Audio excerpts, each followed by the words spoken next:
नमस्कार साथियों। आज हम लोग बात करने वाले हैं इसके फोल्डिंग सेफ्टी के बारे में। जैसे इसमें क्या क्या खतरे हो सकते हैं और इन खतरों से कैसे बचा जा सकता है। तो चलिए आगे बढ़ते हुए एजेंडे के ऊपर बात करते हैं। आज का एजेंडा होगा इंटेंट ऑफ इसके folding standard and procedure, what is इसके फोल्डिंग, टाइप ऑफ इसके फोल्डिंग, पार्ट्स ऑफ इसके folding, scaffold work hazard, hazard control measures of scaffoldings, audit and checks, key point for scaffold user, do and don'ts, applicable Indian standard and regulations। इन सभी के बारे में इसमें हम चर्चा करेंगे। Intent of scaffolding standard and procedure, जिसमें कि हम कवर करेंगे इसके फोल्डिंग के मैंडेटरी रिक्वायरमेंट्स को, स्पेसिफिकेशंस को, ट्रेनिंग फॉर्म एंड चेकलिस्ट को, डेविएशन प्रोसीजर्स को, ऑडिट, डू डोंट्स इत्यादि। साथ ही साथ हम इसमें मौजूद हैजार्ड को आइडेंटिफाई कैसे करेंगे, एरेक्शन कैसे करेंगे, मॉडिफिकेशन में क्या करना है, डिसमेंटलिंग कैसे करेंगे और साथ ही साथ स्टोरेज के बारे में बात करेंगे। सेफ प्रैक्टिस के बारे में भी हम साथ में थोड़ी चर्चा करेंगे कि कैसे हम सेफ प्रैक्टिस कर सकते हैं स्कैफोल्डिंग में, और साथ ही साथ इसमें रोल एंड रिस्पॉन्सिबिलिटी का भी जिक्र होगा। सबसे पहले बात करते हैं कि इसके फोल्डिंग होता क्या है। तो इसके फोल्डिंग एक एलिवेटेड वर्किंग प्लेटफॉर्म होता है जो कि जनरली किसी स्ट्रक्चर को सपोर्ट करने के लिए या फिर ज़्यादातर ऊंचाई पर काम करने के लिए बनाया जाता है, ताकि वर्कर या मटेरियल के साथ वहाँ टेम्पररी बेस पर हम काम कर सकें। अब बारी आती है टाइप ऑफ इसके फोल्डिंग और साथ ही साथ इसके पार्ट्स के बारे में। तो चलिए सबसे पहले जानते हैं कि इसके फोल्डिंग कितने प्रकार के होते हैं। तो इसके फोल्डिंग वैसे तो बात करेंगे तो 3 प्रकार के होते हैं: सपोर्टेड स्कैफोल्ड, मोबाइल स्कैफोल्ड और सस्पेंडेड स्कैफोल्ड। लेकिन सपोर्टेड में बात करें तो tube and coupler scaffold, tubular welded frame scaffold और साथ ही साथ सिस्टम स्कैफोल्ड भी आते हैं, जिसके बारे में आगे हम चर्चा करते हैं। सबसे पहला नंबर आता है ट्यूब एंड कपलर स्कैफोल्डिंग। इसमें सबसे पहले जैसे बात करें इसके पार्ट्स के बारे में, तो कोई भी स्कैफोल्ड हो उसको सबसे पहले बनाने के लिए सॉइल प्लेट लगाते हैं, क्योंकि ज़मीन की कंडीशन कैसी है, मडी है, रेतीली है या कैसी है, तो उसके अकॉर्डिंग हम सॉइल प्लेट लगाते हैं। देन उस पर बेस प्लेट लगा के और उसके बाद टिपिकल जॉइंट कनेक्शन या के माध्यम से पोस्ट खड़ा करते हैं और उसके ऊपर बैरियर लगाते हैं और साथ ही साथ बैरियर के ऊपर रनर, और फाइनली हम सभी को रिजिड क्लैंप या सेवल क्लैंप के द्वारा टाइटन करते हैं और फाइनली हम वर्किंग प्लेटफॉर्म प्रोवाइड करते हैं, जिसमें कि हमें ध्यान रखने की ज़रूरत है कि प्लैंकिंग सही होनी चाहिए, गार्ड रेल होना चाहिए, hand rail, mid rail, toe guard, ये सारी चीज़ें होनी चाहिए। अब हम आगे बढ़ते हैं तो सिंगल इंडिपेंडेंट स्कैफोल्ड, जैसा कि आप शायद इस फोटोज़ में देख पा रहे होंगे, सिंगल स्कैफोल्डिंग का फोटो आपके सामने है, जो कि किसी न किसी स्ट्रक्चर या किसी अन्य माध्यम के द्वारा सपोर्टेड होता है। और उसके बाद आता है इंडिपेंडेंट स्कैफोल्ड। ये सेम स्कैफोल्ड है, इसमें कुछ कंफ्यूज होने की जरूरत नहीं है। बस इसमें सिंगल स्कैफोल्ड में एक सिंगल लाइन होती है जो किसी स्ट्रक्चर के द्वारा सपोर्ट लिया जाता है। नेक्स्ट आता है, अगर बात करें तो इसके फोल्डिंग कपलर्स, जो कि स्वेल कपलर होता है और right angle coupler. Swell coupler आपस में पाइपों को 90 डिग्री के एंगल पे ज्वाइंट करने के लिए होता है और राइट एंगल कपलर कोई एंगल देने के लिए, जैसे फॉर एग्जांपल हम क्रॉस ब्रेसिंग वगैरह लगाते हैं तो इसके माध्यम से हम दे सकते हैं। फिर ये जो आप आगे देख पा रहे होंगे वेल्डेड फ्रेम स्कैफोल्ड, इसमें वेल्डेड फ्रेम का इस्तेमाल किया जाता है। जैसा कि आप देख पा रहे होंगे इसमें सीढ़ियां जो होती हैं अंदर साइड से प्रोवाइड की जाती हैं। अगला है सिस्टम स्कैफोल्ड। दोस्तों इसमें भी कुछ अलग नहीं है, इसमें भी soil plate, base plate, runner या पोस्ट, ये सारी चीज़ें होती हैं। बस इसका जो माध्यम होता है वो एक एंकरेज पॉइंट होता है, ना कि कोई कपलर या ऐसा कुछ प्रोवाइड करते हैं। इसमें जस्ट जो एंकरिंग पॉइंट है वो मैन्युफैक्चरर के हिसाब से अलग अलग हो सकता है।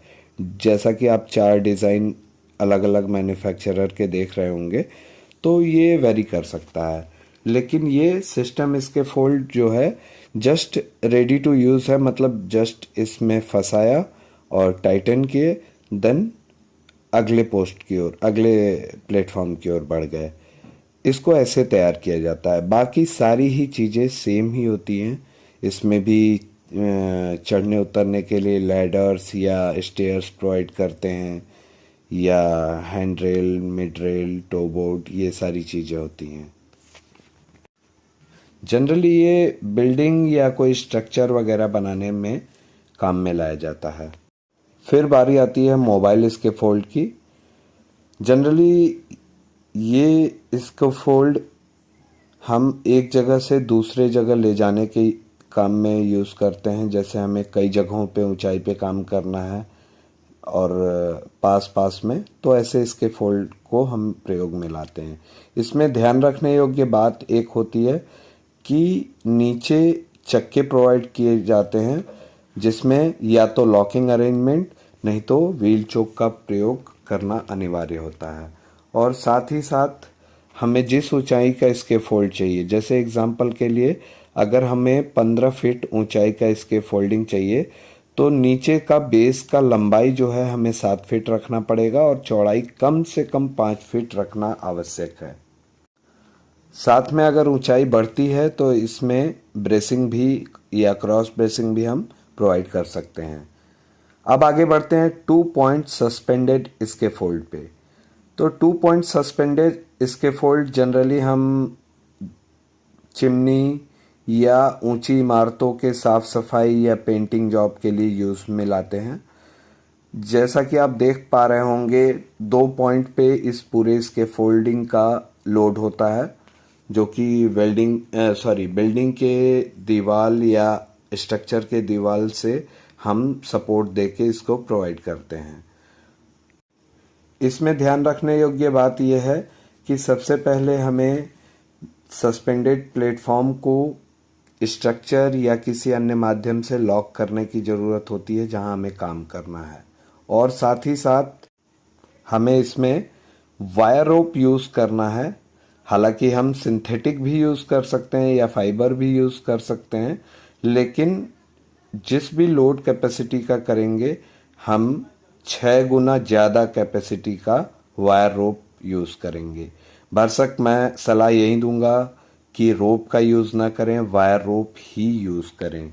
और साथ में एक चीज़ और कि हम किसी भी इसके फोल्डिंग पे काम करें, उस पे जितने लोग भी काम करें सारे सेफ्टी बेल्ट या फुल बॉडी हार्नेस का प्रयोग जरूर करें। और साथ ही साथ इंडिपेंडेंट एंकरेज पॉइंट होने चाहिए जो कि इसके फोल्डिंग से बिल्कुल अलग होने चाहिए, ताकि इसके फोल्डिंग कोलैप्स होने की भी कंडीशन में उनकी जान बच सके। सेफ्टी स्टैटिक्स क्या कहता है?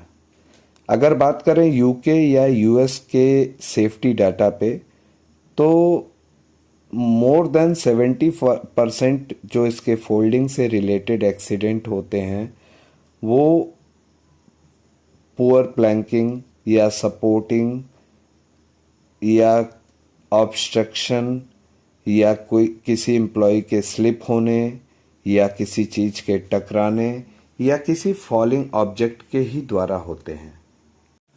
साथ में इसके फोल्डिंग की स्टेबिलिटी जो भी कहीं ना कहीं कारण हो सकती है इसके फोल्डिंग से रिलेटेड मेजर एक्सीडेंट के। अब बात करते हैं इसके फोल्डिंग से रिलेटेड हजार्ड के बारे में। तो सबसे पहले नंबर आता है फॉल फ्रॉम एलिवेशन, जो कि जिसका कारण हो सकता है स्लिप होना या अनसेफ एक्सेस का होना या और कुछ। उसके बाद स्ट्रक्ट बाई, मतलब हम किसी फॉलिंग टूल या डेब्रिज वगैरह से टकरा के फॉल हो सकते हैं। फिर बारी आता है इलेक्ट्रोक्यूशन से। इलेक्ट्रोक्यूशन कोई भी इसके फोल्डिंग के आसपास अगर ओवरहेड लाइन रहती है, पावर लाइन रहती है, तो इलेक्ट्रोक्यूशन का खतरा बढ़ जाता है। फिर हजार्ड है इसके फोल्ड कोलैप्स होने का, जो कि जनरली स्टेबिलिटी के ऊपर या ओवरलोडिंग या इसके फोल्डिंग का अच्छे से ना बनना कोई ना कोई कारण हो सकता है। साथ में बैड प्लैंकिंग भी एक हजार्ड होता है, जिसकी वजह से प्लैंक टूटने या आदमी के गिरने का खतरा बढ़ जाता है। साथ में एर्गोनॉमिक हजार्ड, मतलब ये हजार्ड में बॉडी पोस्चर वगैरह या वर्किंग पोस्चर वगैरह वेरी करता है। जैसे कि आदमी जनरली हैंड रेलिंग के बाहर झुक के काम करना या गलत शरीर का गलत झुकाव करके कहीं इसके फोल्डिंग पे काम करना इत्यादि आता है। कॉमन कॉजेस फॉर इसके फोल्ड हजार्ड, इसमें इनएडेक्वेट कंस्ट्रक्शन या क्वालिटी ऑफ मटेरियल आता है, जैसे कि रस्टेड कपलर्स, रस्टेड ट्यूब्स या damage ladder, decking, guard rail या टोबोर्ड इत्यादि। साथ ही साथ डिज़ाइन प्रॉब्लम भी होते हैं, जैसे कि डिज़ाइन सही ढंग से या सही प्लानिंग करके ना किया गया हो कि कितना लोड ले सकता है उसके हिसाब से ना किया गया हो। अनस्टेबल फाउंडेशन की वजह से, मतलब उसका फाउंडेशन अगर लूज हो या सही ना हो उसकी वजह से भी हो सकता है। साथ में इसके फोल्ड एनर्जाइज्ड लाइन के आसपास या किसी ट्रेंच या एक्सकेवेटेड एरिया के आसपास किया गया हो, ये भी एक कारण हो सकता है। इसके फोल्डिंग में अनऑथराइज मॉडिफिकेशन भी इसका एक कारण हो सकता है। मूविंग इक्विपमेंट भी इसके फेलियर का एक कारण हो सकता है, या साथ ही साथ केमिकल या कोरोसिव सब्सटेंसेस या हाउसकीपिंग, या सबसे बड़ी चीज बैड क्लाइमेट या वेदर कंडीशन भी इसका एक कारण हो सकता है। इन हजार्ड्स को कंट्रोल करने के जो मेजर्स हो सकते हैं वो इस प्रकार हैं। टेस्टेड और सर्टिफाइड मटेरियल का यूज़ करना, ट्रेंड और क्वालिफाइड आदमी ही इसके फोल्डिंग का काम करे। इसके फोल्डिंग इस हिसाब से डिज़ाइन की जाए कि उसके पर्पस, मतलब उसका जो पर्पस है, जिस काम के लिए बनाया जा रहा है वो फिट हो। रूटीन इंस्पेक्शन उसका साथ में किया जाना चाहिए। इंस्पेक्शन टैग जरूर लगाना चाहिए। फॉल प्रोटेक्शन फॉर इसके फोल्डर एंड यूज़र दोनों के लिए कंपलसरी होना चाहिए। और साथ ही साथ सिस्टम ऑडिट, मतलब जो भी हमारा प्रोसीजर्स बने हुए हैं उसके according audit time to time करते रहना चाहिए। अब बात करते हैं 3 लेवल ऑफ फॉल प्रोटेक्शन की। फॉल प्रोटेक्शन से बचाने के लिए हम फॉल एक्सपोजर को एलिमिनेट कर सकते हैं या फॉल को प्रिवेंट कर सकते हैं बाय गार्ड रेल या हैंड रेल जिसको बोलते हैं उसके द्वारा। और आखिरी है कि हम फॉल प्रोटेक्शन जो सिस्टम है, जैसे full body harness with double lanyard, life line, ये सारी चीज़ें प्रोवाइड करके फॉल अरेस्ट सिस्टम या सेफ्टी हार्नेस बोल दें, उसको हम किसी भी ऊंचाई पे काम करने के लिए कंपल्सरी ढंग से यूज़ करें और सिचुएशन के हिसाब से ये सारी चीज़ें ध्यान रखनी है। गार्ड रेल या मिड रेल या अन्य सिस्टम प्रोवाइड करने के बावजूद भी हमें फॉल प्रोटेक्शन सिस्टम जो है, फॉल अरेस्ट सिस्टम यूज़ करना कंपलसरी होना चाहिए। साथ में जैसे इसमें हम क्रेन बास्केट वगैरह में जैसे कि वहाँ पूरे गार्डेड होते हैं, फिर भी हमें यूज़ करना है। किसी भी ओपन एज पे भी हमें इसे यूज़ करने की ज़रूरत है। किसी भी बिना केज के लैडर अगर यूज़ कर रहे हैं तो उस पे भी हमें फॉल प्रोटेक्शन सिस्टम यूज़ करने का ज़रूरत कंपलसरी है। साथ ही साथ जो भी वर्कर इस पे काम करे ऊंचाई पे, वो फॉल अरेस्ट सिस्टम को कैसे यूज़ करना है इसके बारे में ट्रेंड होना चाहिए। अदर कंट्रोल की बात करें तो कभी भी बैड वेदर जैसे कि रेन फॉल या स्नोफॉल वगैरह के दौरान या हाई विंड या स्टॉर्म वगैरह हो, उस दौरान हमें इसके फोल्डिंग पे काम नहीं करना चाहिए। साथ में स्विंगिंग लोड अगर है तो हमें टैगलाइन का यूज़ करना चाहिए और सस्पेंडेड अगर प्लेटफॉर्म पे हम काम कर रहे हैं तो उसके रोप को बचाने के लिए हीट और एसिड से उसका बचना ज़रूरी है। इसलिए ऐसे माहौल में हमें ध्यान रखना चाहिए कि हीट और एसिड का कोरोजन या प्रभाव उस रोप पे ना पड़े। अब आगे बढ़ते हैं, इसके फोल्डिंग टैग के बारे में चर्चा करते हैं। जनरली इसके फोल्डिंग टैग पे उसकी ड्यूटी का रेटिंग होना अनिवार्य है। जिस डेट को वो इसके फोल्डिंग बना है वो डेट मेंशन होना चाहिए। साथ में जो पर्सन उसको बनाया है या जो उसको इंस्पेक्शन किया है उसके बारे में भी डिटेल होना चाहिए।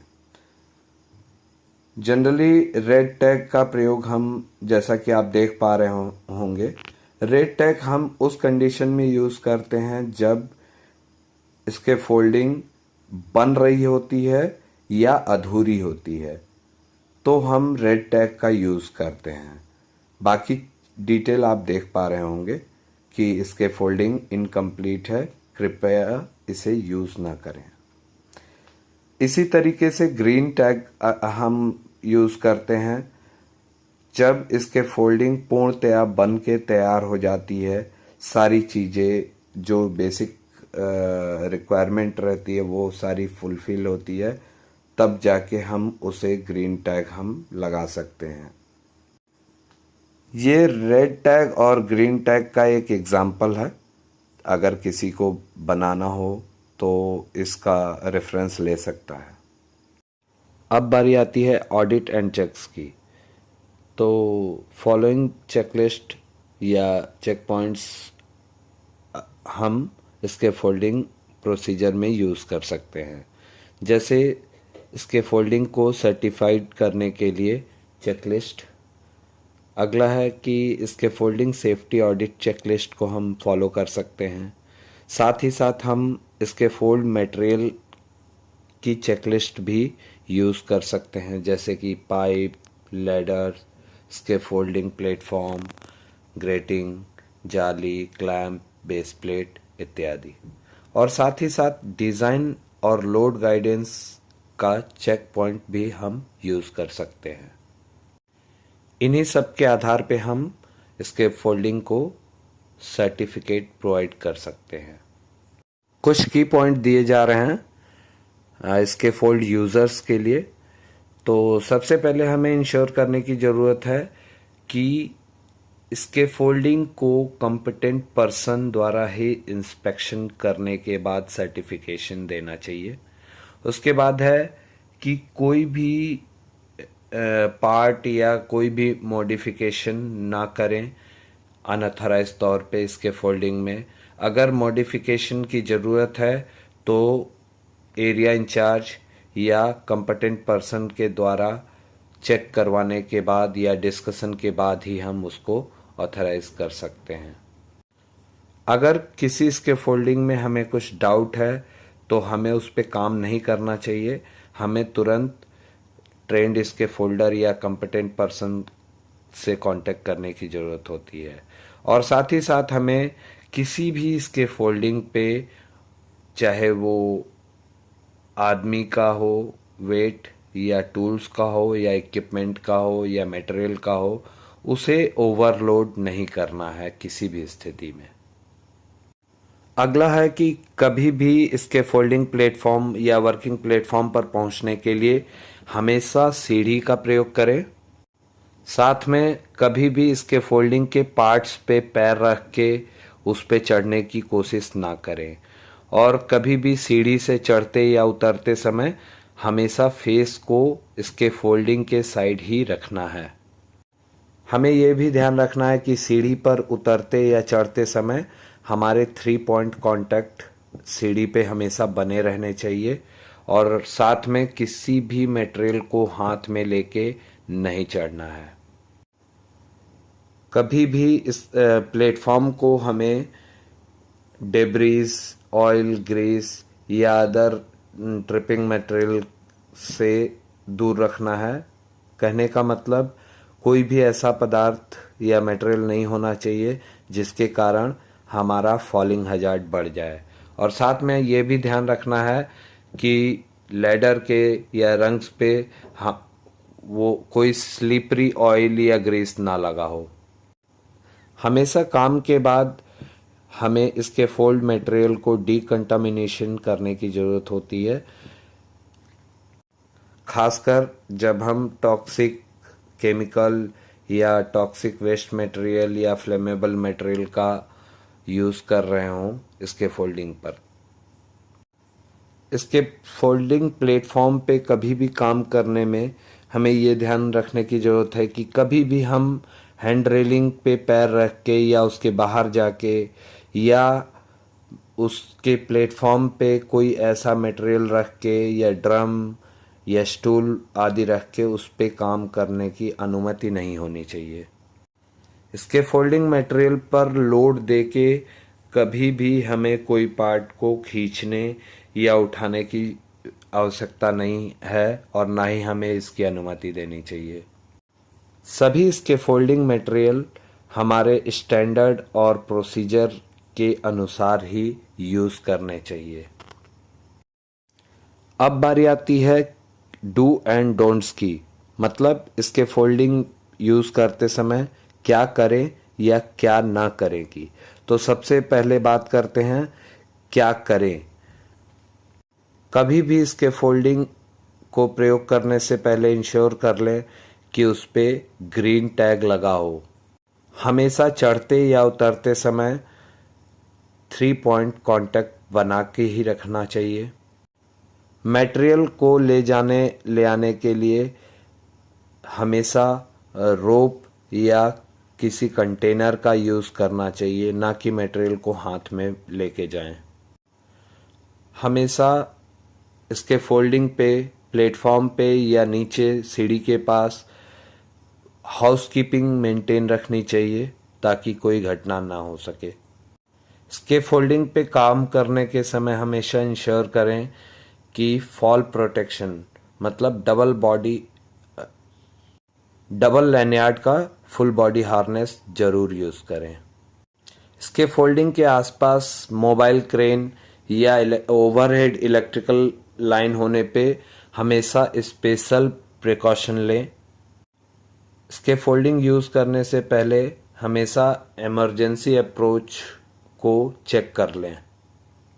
इसके फोल्डिंग पे मटेरियल शिफ्ट करने के लिए हमेशा सेफ मटेरियल हैंडलिंग ही फॉलो करें, अनसेफली कभी काम ना करें। अगर कोई कमी देखें इसके फोल्डिंग में, लैडर में या किसी भी पार्ट्स में कोई डैमेज या ऐसा कुछ देखें तो हमेशा अपने सुपरवाइज़र या इंचार्ज को सूचित करें। इसके फोल्डिंग को हमेशा वीकली बेस पे रैंडमली चेक करते रहना चाहिए।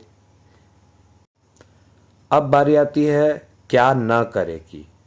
तो आइए जानते हैं कि इसके फोल्डिंग पे हमें क्या नहीं करने की ज़रूरत है।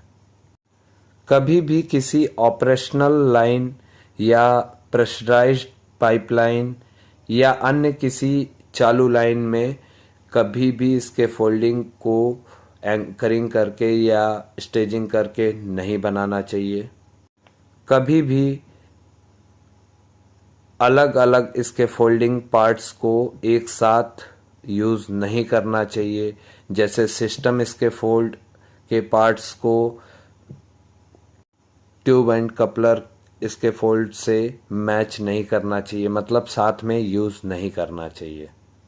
खराब मौसम की स्थिति में जैसे कि थंडर स्टॉर्म या तेज आंधी तूफान बोल सकते हैं, बरसात या अन्य चीज़ों के दौरान हमें इसके फोल्डिंग पे चढ़ना भी नहीं चाहिए। इसके फोल्डिंग या ऊंचाई पे कभी भी लूज मटेरियल या लूज टूल्स को यूज़ नहीं करना चाहिए। टूल्स वगैरह को हमेशा टैग लाइन से बांध कर रखना चाहिए। कभी भी ब्रेसिंग या इसके फोल्डिंग के अदर पार्ट को सीढ़ी के तौर पे या एक्सेस के तौर पे इस्तेमाल नहीं करना चाहिए। इसके फोल्डिंग को कभी भी ओवरलोड ना करें। बिना किसी परमिशन के इसके फोल्डिंग में कोई मॉडिफिकेशन या कोई पार्ट को ना निकालें। अगर इतना ही ज़रूरी है तो कंसर्न सुपरवाइज़र या कंसर्न पर्सन से मिलें। इसके फोल्डिंग पर से कभी भी किसी मटेरियल को फेंक के नीचे नहीं ले आना चाहिए। हमेशा रोप या किसी और चीज़ का इस्तेमाल करना चाहिए। और साथ ही साथ कभी भी इनकम्प्लीट इसके फोल्ड का प्रयोग नहीं करना चाहिए। दोस्तों, ये इंडियन स्टैंडर्ड रेगुलेशंस हैं जो कि इसके फोल्डिंग के लिए एप्लीकेबल होते हैं।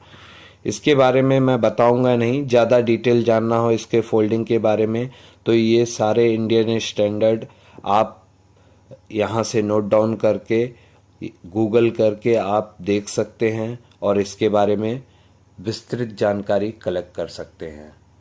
साथियों, ये सारी चीज़ें इसके फोल्डिंग के बारे में मैंने आपसे शेयर की। मैं समझ सकता हूँ कि शायद मेरी दी हुई जानकारी से आप संतुष्ट होंगे और कुछ लोगों के कन्फ्यूज़न दूर हुए होंगे। तो अगर वीडियो पसंद आए तो प्लीज़ प्लीज़ प्लीज़ मेरे चैनल को सब्सक्राइब कीजिए, शेयर कीजिए और दोस्तों को भी बोलें सब्सक्राइब करने को, वीडियो शेयर करने को। धन्यवाद।